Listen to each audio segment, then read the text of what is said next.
ഉപദേശം കേൾക്കാത്ത കാതെന്തിന, ഉസ്താദെ തിരിയാത്ത നഫ്സെന്തിന.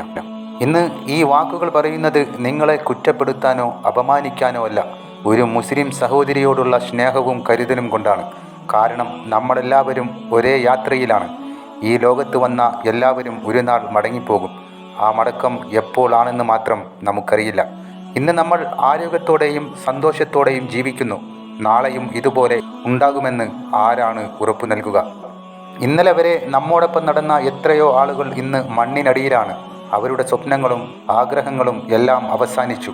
അവരോടൊപ്പം പോയത് അവരുടെ സമ്പത്തോ പ്രസക്തിയോ അല്ല, അവർ ചെയ്ത അമലുകളാണ്. ഇത് സോഷ്യൽ മീഡിയയുടെ കാലമാണ്. ഒരു വീഡിയോ അപ്ലോഡ് ചെയ്താൽ ആയിരക്കണക്കിന് ആളുകൾ കാണും.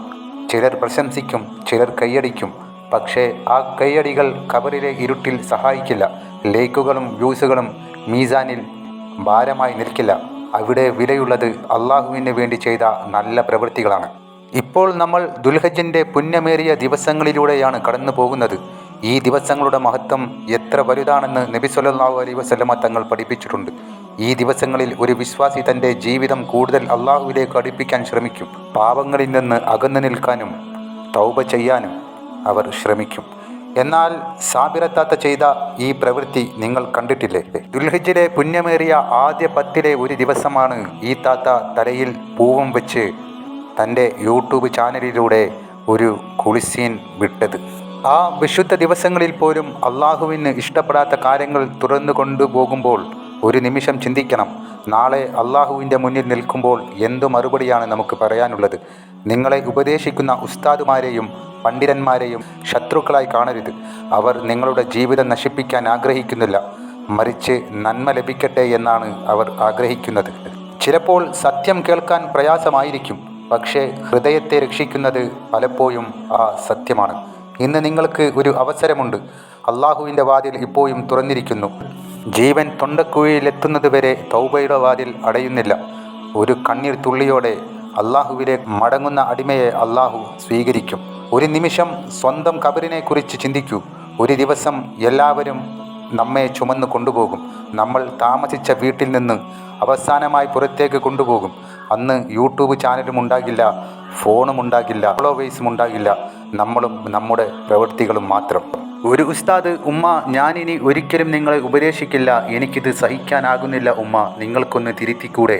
എന്തിനാണ് ഉമ്മ ഇങ്ങനെയൊക്കെ ചെയ്യുന്നത് എന്ന് ചോദിച്ചപ്പോൾ അതിനും സാബിത്താൻ്റെ മറുപടി ഇങ്ങനെയായിരുന്നു: ഉസ്താദെ, ഞാൻ അങ്ങനെ കുളിച്ചില്ലല്ലോ, ഞാൻ ദേഹത്ത് മുഴുവൻ വെള്ളമാകുമ്പോഴേക്കും ഞാൻ കുളി നിർത്തിയില്ലേ ഉസ്താദെ എന്ന്.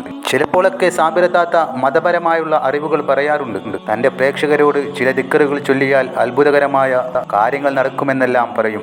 പക്ഷേ സ്വന്തം ജീവിതത്തിൽ ഇതുവരേക്കും തന്നെ താത്താക്ക് അത് പാലിക്കാനായില്ല എന്നുള്ളത് വലിയ വിഷമം തന്നെ നൽകുന്നു. നിങ്ങളോട് വീഡിയോ ചെയ്യണ്ട എന്ന് ആരും തന്നെ പറയുന്നില്ല, പക്ഷേ മാന്യമായ രീതിയിൽ ചെയ്യണം. ഒരു കാര്യം ഓർത്തു വെച്ചോ, ഇന്ന് ലഭിക്കുന്ന ചെറിയ പ്രസക്തിയേക്കാൾ വലിയതാണ് അള്ളാഹുവിൻ്റെ തൃപ്തി. ഇന്ന് കിട്ടുന്ന പ്രശംസകളേക്കാൾ വിലയുള്ളതാണ് നാളെ അള്ളാഹു പറയുന്ന ഒരു വാക്ക്: എൻ്റെ അടിമേ, ഞാൻ നിന്നോട് തൃപ്തിപ്പെട്ടിരിക്കുന്നു എന്ന വാക്ക്. ഞാൻ നിങ്ങളെ നന്മ കൊണ്ട് ഉപദേശിക്കുന്നത് നിർത്തുക. അത്രയും വേദനയുണ്ട് സാബിമ്മ.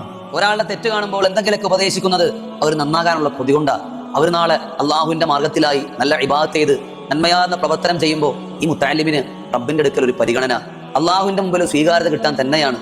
പക്ഷേ ഉമ്മ, നിങ്ങൾ ഒരുപാട് അതിര് വിട്ടു പോകുന്നുണ്ട്.